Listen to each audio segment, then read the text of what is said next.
Укук коргоо органдарына шаар тургуну жасалма документ даярдоо менен алектене тургандыгы боюнча маалымат түшкөн. Жыйынтыгында милиция кызматкерлери жасалма документ менен жаңы төрөлгөн ымыркайды сатууга даярданып жаткан аялды аныкташкан.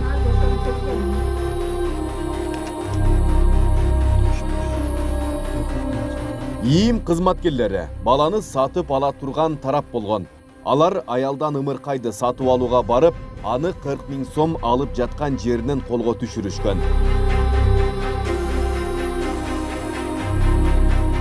Жыаттуу жаран жаңы төрөлгөн наристенин сатууга мыйзамсыз документтерди даярдап жаткандыгы аныкталган. Бул кылмышты жасоо аракети даярдалып жаткандыгы тууралуу маалыматтын негизинде атайын тергөө амалдары уюштурулуп, ИИМдин кызматкерлери сатып алуучу катары чыгып, 40 000 сом мөлчөрүндө акча каражаты берилип жаткан жерден жогоруда аталган жыаттуу жаран кармалган. Ал эми жаңы төрөлгөн наристени Жалал Абад облусунун балдарды коргоо бөлүмүнүн адистерине өткөрүлүп берилген. Мындан тышкары аталган факт Кыргыз Республикасынын жазык кодексинин 171-беренесинде каралган кылмышына квалификациялуу алмаштырылган. Башкача айтканда адам сатуу кылмышына алмаштырылган. Азыркы учурда сотко чейинки өндүрүш иши уланууда. Ымыркай Жалал Абад облустук ооруканасынын балдар бөлүмүнө 8 ноябрь күнү тез жардам менен алынып келген. Учурда наристенин ден соолугу жакшы экендигин айтып, дарыгерлер тарабынан азык гана берилип жаткандыгы айтылды. Бейтап баяны ачылган, бирок аты жөнү жок, неизвестный деп эле. Жынысы кыз, эми салмагы 4 кг 200.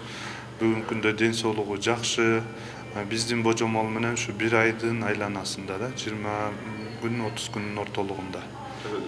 Ошондой төрөлгөндөгүдөй эмеси.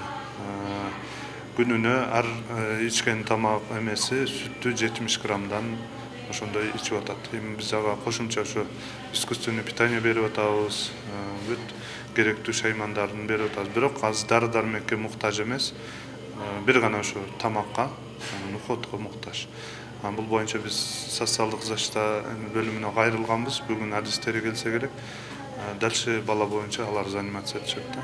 Ал эми облустук төрөт үйүнө ымыркай качан төрөлгөндүгү боюнча маалымат алуу үчүн барганыбызда төрөт үйүнүн кызматкерлери базада эч кандай маалымат таппаганын айтышты. Хоть 500 грамм төрөйбү, хоть 600 грамм төрөйбү, менин журналыма катталат да. Биз ал аялдын аты жөнүнүн толук билбейинче маалымат бере албайбыз да. Жаңы төрөлгөн наристенин кыз экени айтылып, ал Жалал Абад шаардык балдарды коргоо бөлүмүнө берилгени кошумчаланды. Учурда ИИМдин кызматкерлери тарабынан териштирүү иштери жүргүзүлүп жатат. Толук жыйынтык чыккан учурда бул боюнча маалымат берилет.